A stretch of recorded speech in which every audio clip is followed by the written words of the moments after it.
After spending 5 days in Istanbul, it was time to move on. We secured a Dacia Sandero stepway from Çizgi, the service provider, for €280 for 14 days from Istanbul Airport for the 14th edition of the Record Drive.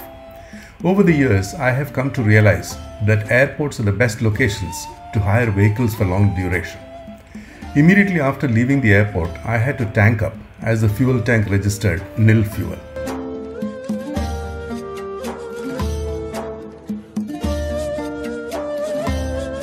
The road infrastructure in Turkey is truly impressive and extremely well maintained.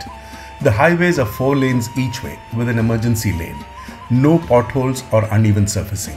The toll gates are automatic and one does not have to stop for the tag to be read. I didn't have to pay any amount at the gates or top of the tag. The toll amount has to be paid to the service provider when I return the car. Apart from the highways, even those equivalent to our state roads and municipal roads are surfaced and well maintained. Another feature is that the highways are grid separated and has a maximum speed limit of 120 km per hour.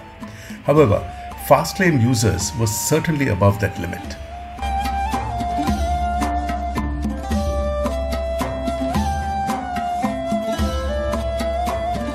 Even though the destination for the day was Çanakkale, we decided to explore the Gallipoli Peninsula a bit before that.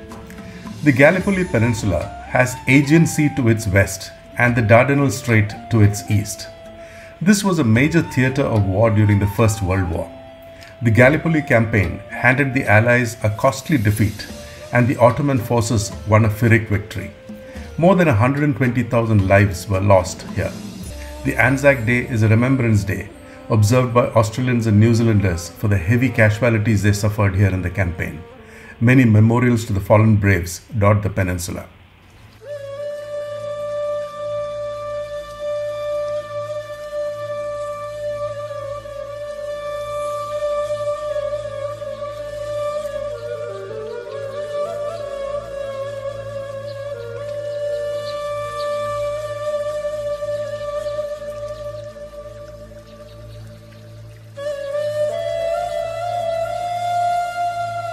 The Gallipoli War Museum is a private collection and was closed at the time of our visit. We took time to go around the ferry terminal. The terminal was awfully busy and there were long queues of freight trucks and passenger vehicles waiting to get to the ferries that operated between locations on either side of the Dardanelles Strait.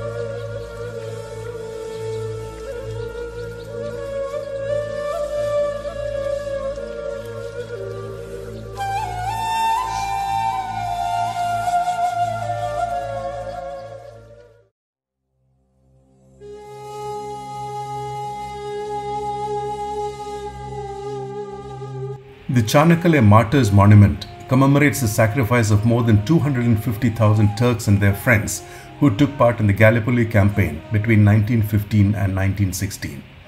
Taking the Dardanelles Strait was a strategy of the Allies to weaken the Ottoman support to Axis powers. The resistance of the Ottoman forces in Gallipoli and the sinking of many British naval ships dealt a heavy blow to the Allies. The commander of the Ottoman forces, Mustafa Kemal, earned his spurs in the campaign.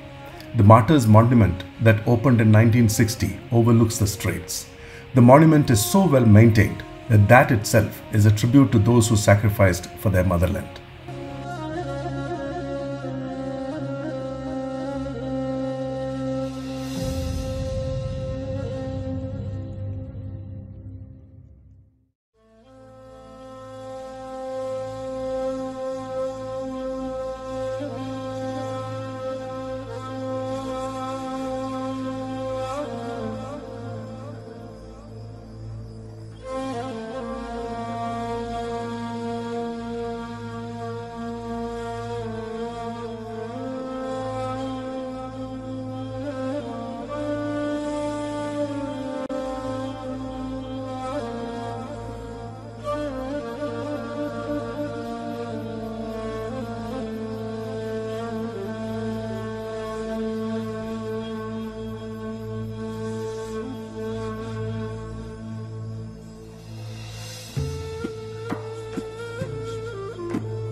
The Kilith Bahir Castle was built in 1463, along with its twin on the opposite shore of the Dardanelles in Çanakkale city, at its narrowest point to control and protect the straits.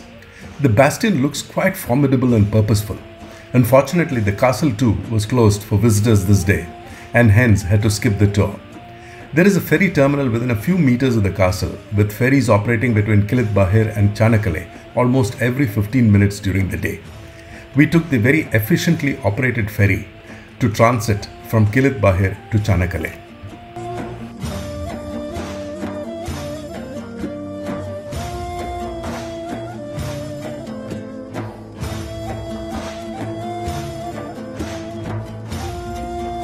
As we neared the Çanakkale ferry terminal, we were surprised to see that the hotel that we had booked was just 100 meters from the landing station. That Çanakkale is a student town is evident from the number of youngsters in pubs and restaurants that dot the small town. There is a vibrance in the air, and the narrow streets are full of laughing crowds and slow-moving cars.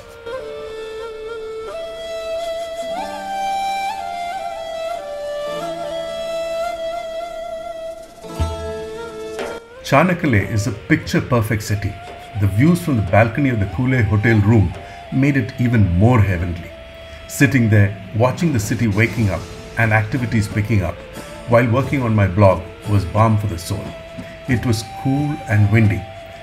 Breakfast at the hotel consisted of the traditional breads, strawberry jam, honey, cheese, olives, boiled egg, tofu-filled bread, a spicy tomato-based paste, salami, cake, green salad, fries and tea. Enough and more to fill a hungry stomach. Moreover, the restaurant was on the rooftop. The views from there were once again magnificent. The main point of our interest for this day was the excavated ruins of the ancient city of Troy that lie about 25 kilometers south of Çanakkale. The great Trojan War, Troy and its myths were enriched by Homer's epic, Iliad. The huge Troy Museum is located in a 4-storied building and is a treasure trove of information about Troy, the excavations and excavated articles. The museum has over 11,000 square meters of covered area and was commissioned in 2018. The excavations since the latter half of the 19th century have brought to life 7 levels of Troy that spanned many centuries. The Troy Museum has carefully put together information aided by an audio guide for visitors to truly appreciate the historical and geographical significance of the digs. The museum provides the visitors with an orientation to the science of archaeology and dating methods as well. The exhibited articles consist of stone sculptures, mostly marble, inscriptions, tools, coins, bone objects, ornaments, columns, tiles, perfume bottles and the like. The Troy archaeological site is just 750 meters ahead of the museum with ample parking. The museum and the archaeological sites are must-visits for those interested in understanding history and the geographical and political influences that shaped the development of human civilization centuries ago. Troy is one of the most known cities of the world, thanks mostly to Homer and his Iliad. The excavations at this site over 150 years have revealed habitation for over 4,000 years. The digs further revealed the connections between Anatolia, Aegean and the Balkan regions and how their futures intertwined. The strategic importance of Troy, with its location controlling the Dardanelles, helped it to shape interregional trade and cultural relations for millennia.